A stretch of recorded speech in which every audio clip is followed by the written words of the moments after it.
So when I go on trips like I did recently to Playa del Carmen to go fishing, I bring my own fishing gear. And when I meet people down there and their fellow fishermen, they often are a little surprised and want to hear more about it. And I've had some folks that actually take pictures of my gear and want to know more about what I bring with me and things like that. And so I thought I might do a short video and show folks what I bring. And I've been doing it for a couple of years, and this suitcase is actually pretty much dedicated to the fishing gear that I brought down to Playa del Carmen. And so let's open it up and see what we got in there. One of the things I found that's very handy to have is a backpack to carry most everything. Some people go with waterproof stuff. I found that if you've got something that's waterproof, quite often water just gets inside and then you have a mess. So I've found that a mesh bag works pretty well, because if water gets inside, it just goes out the bottom. And guess what? When I go to clean stuff, believe it or not, I usually take a shower with my gear. I throw my stuff in the shower, and this can go in the shower, and if there's something in there, you just run it in the shower and the salt water just washes right off. So I've got a ton of lures. Actually, I've got six bags of lures in there. I've got another spare backpack, but that's for other stuff. I've got a belt. So my lures, I've got some topwater lures, some trolling lures, and some jigs.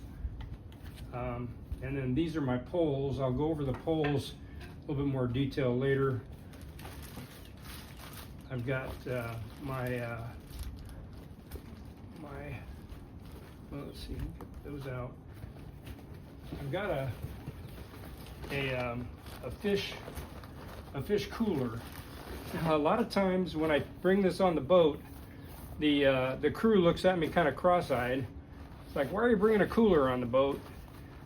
We got a cooler, and after a day or so, they end up using it because it works out really well. But anyway, here's more lures. Get I do wrap my stuff. I've got a couple of. Now, hopefully nothing breaks. That's always a risk.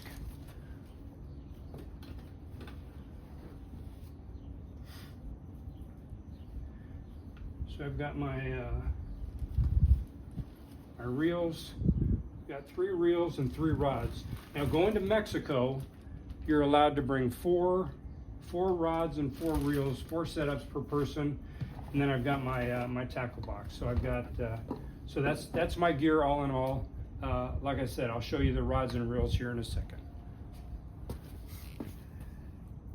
Before I get into the rods and reels, I'll tell you, there's nothing special about my tackle box. I've got hooks in here, pliers, gloves, that sort of thing.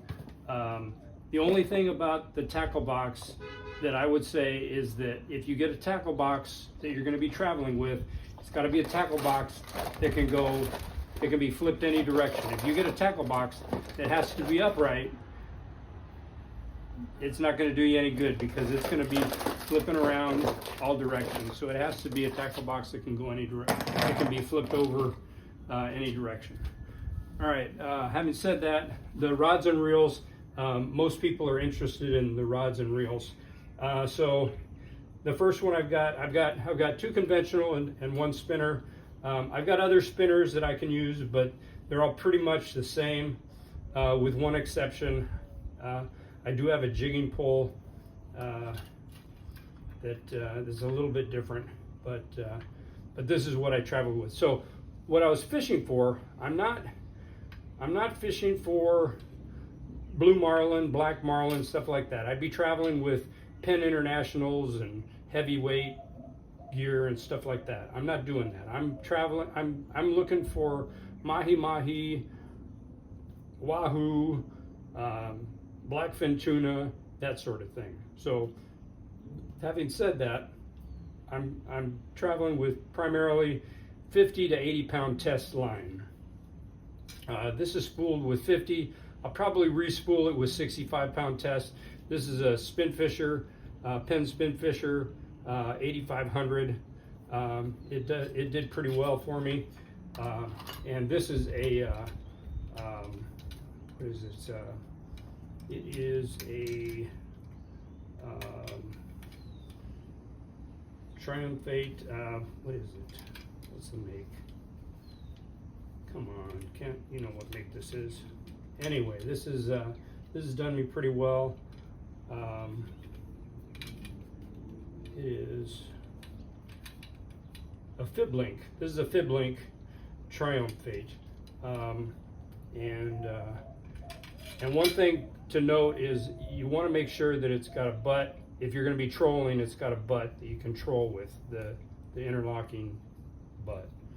And then this is the Akuma Voyager boat series. Now all of these were key to what was key to me was the length. I wanted a length that would fit in a standard suitcase. So I measured the suitcase and made sure it would fit in it because I didn't want to be bringing big old long rod things because I don't know, they get carried differently, and I just wanted a suitcase. So that was me. So that's the way I went with that. So this is paired with a Penn Squall 2 20, and this is spooled with 50 pound test, mostly braid, just a little bit of mono. This was mostly braid and a little bit of mono until I broke off a lot of the braid. So that's the Akuma Voyager class. This is I believe a medium heavy, 6'6".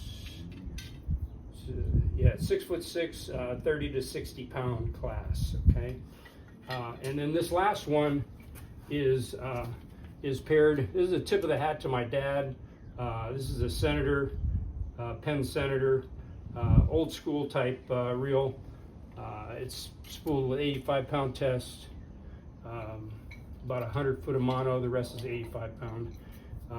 And this is Offshore Explorer. It's a Toro tamer, a little bit of an off-brand, but so the way these link together is a little bit different. Okay, so the Toro tamer links together with a screw. Okay, so you put it together and it screws together. Okay, all right, and that works pretty well. Okay, now these, both the fib link and the Akuma, they have what they call it graphite, and I've also heard it called a European link. And so this goes together like that. And if you put it together too stiffly, it's going to be difficult to pull apart. So you have to be careful with that. I actually on this last trip had to have the guys on the boat help me pull them apart before we departed. So both the fib link and the Akuma have that in common, that type of that link. But anyway, so that's what I've got for gear, and hopefully that helps. If you got questions, go ahead and send them in.